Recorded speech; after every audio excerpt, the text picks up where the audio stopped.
Hi, everybody. This is Rita Townsend. Let me add a few people on here and tag a few friends. And if we can get going, I hope that a few friends can join me this afternoon. If not, it's fine because I will uh, have this up for a little while and you can certainly look at it at another time. So I want to continue on with my um, sharing about sleep, the ever elusive sleep. So if you have a problem with sleep, um, it can be a really miserable existence.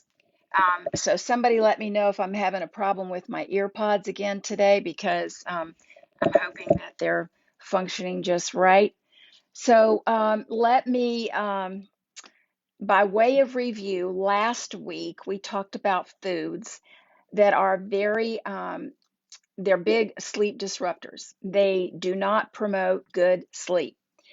Some of those things are surprising and some of them are pretty obvious. Well, this week, same thing.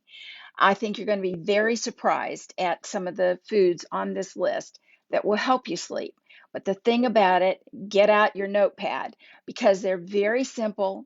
They're very easy to incorporate into your diet. And when you're thinking about these things, very easy to do, you may actually change this big monster hanging over your head, which is very poor sleep. And they're things that are very recognizable, but you may not understand what they're really doing. Now, I want you to listen for some key words because these particular foods have some things in common, and you're going to hear it over and over and over again. First on the list is almonds. And we know there's a lot of really good nutritional value to almonds. But did you know that they can boost your sleep quality? It's because almonds, along with some other nuts we're going to talk about, are a good source of the hormone, listen up, called melatonin, which helps regulate your internal clock and signals your body to prepare for sleep. They also contain magnesium, which is also known for promoting good sleep and reducing inflammation. So I need you to put that little word back in your mind. And it reduces the levels of the stress hormone called cortisol. Listen up for that one again because you're going to see how much these all have in common.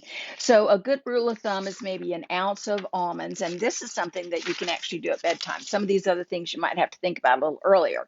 Okay, next on the list is not a surprise. It's going to be turkey. But did you know that there's some real science behind that? It's because turkey has properties that really kind of make people feel kind of sleepy.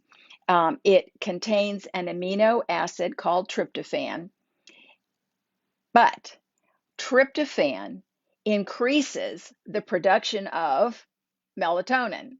So turkey, a little bit of protein, a little bit of turkey, it actually might promote some good sleep. Um, so next on the list, this is an old favorite, and it's called chamomile tea. It comes in a lot of different flavors, and some people really just think that it's really the best thing to take for sleep. Here's some benefits of chamomile tea, not just for sleep. Boosts your immune system, reduces anxiety and depression. Oh, that's really good if you're trying to go to sleep.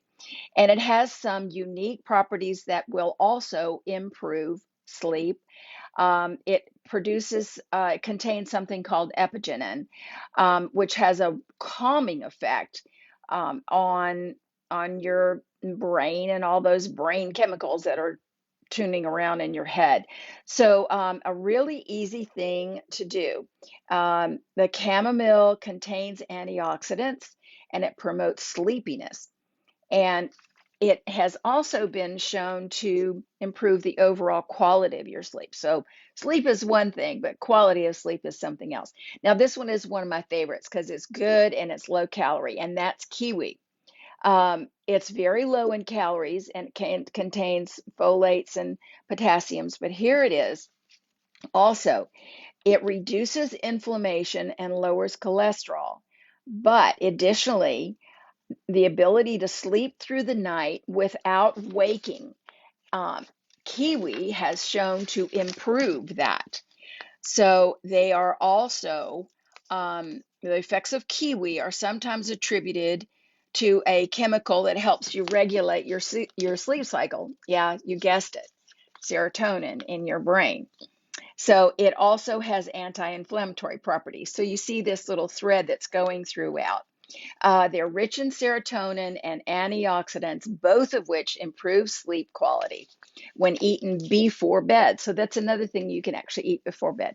Now, this one you've heard probably a lot of the health benefits, but maybe not in terms of sleep, and that's tart cherry juice. It provides some important nutrients. One of them is magnesium, but it promotes sleepiness. It's been studied in terms of its role in insomnia. And the sleep promoting effects of tart cherry juice are due to its high amounts of, yep, you guessed it, melatonin. Okay, fatty fish. Now, there's some important health benefits to fatty fish, but one thing that I don't see us sitting around having a bite of fish before bedtime. But I do think at dinner time, if you're having a late dinner, this might be something to consider. Fish like salmon, tuna, trout, mackerel are all high in vitamin D and omega-3 fatty acids. All of these have the potential to enhance your sleep quality, and both have been shown to increase the production of serotonin and reducing inflammation. It actually may help you sleep more deeply. So, another little surprise on the list. And then walnuts, another nut, very similar, vitamins and minerals, but also some healthy fats. Um, there is much evidence to support that walnuts improve sleep. Um, if you choose to have a few walnuts at bedtime, they do promote better sleep, and they are, you guessed it, a great source of melatonin. Gosh, you can't get away from that, can you? And last on the list is passion flower tea. Now, this is also an antioxidant, reduces inflammation, but it has the potential to reduce anxiety, which is also something really important when you're talking about sleep. It also, the antioxidant epigenin is also in this particular tea, has anxiety reducing effects, and it produces a calming effect on the brain receptors. So, a thread of commonality in these things. And then a couple of other quick little additions to the list. Now, last week I talked about dairy products. Cheese that is aged cheese is not good for promoting sleep. In fact, it can be disruptive. But dairy products in general, like cottage cheese or plain yogurt, actually have tryptophan, which is good, and also milk. So avoid the aged cheese, but those things may be a helpful. Bananas, tryptophan again, and the bananas, and magnesium. And here's one that was a surprise to me is oatmeal, because it's fiber and it's supposed to induce drowsiness when consumed before bedtime. And you guessed it, oats are a known source of melatonin. So what you can see here is some really healthy, easy things that you can eat in the evening, and try it. Make a list, go through the list and try it and see if this helps you, and avoid the foods that we talked about last week that are disruptors. Last thing I want to touch on are these nutritional products that I've been taking for years. The first one on the list actually reduces inflammation, and it actually it fights free radical damage and oxidative stress. Now, as we were going through this, you heard that word inflammation over and over and over again. But this is the master regulator of our survival mechanism and our internal chemistry. When activated, this pathway talks to all the cells in our body. It scavenges antioxidants and our own cells produce our own internal antioxidants. Very, very powerful genetic pathway. Now, this one's going to surprise you, but this is mitochondria. There is a pathway that, when activated, it's called an NRF1 genetic pathway that actually regenerates and replaces the damaged mitochondria. Now, you think about mitochondria in terms of energy, but guess what else it does? It runs all the cells in your body. And when they're all working on all cylinders, they're doing everything they're designed to do.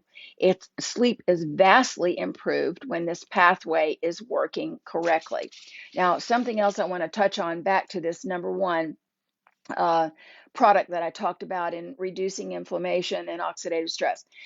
It's Protandim NRF2, but here is one really powerful ingredient in that particular formulation, and that is called ashwagandha. Now, here is what's important to know about ashwagandha. Improves sleep quality. It also is a neuroprotective that supports memory, visual and spatial memory, decreases oxidative brain stress, and helps maintain nerve cell health.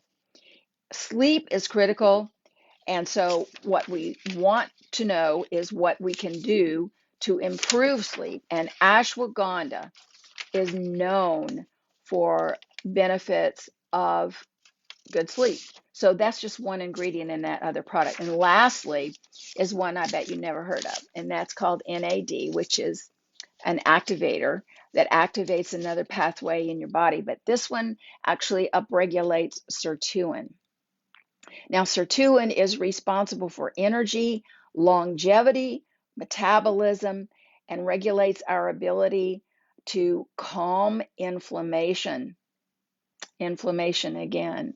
So when you look at the possibilities of incorporating some of these genetic activators, you're looking at some very powerful results.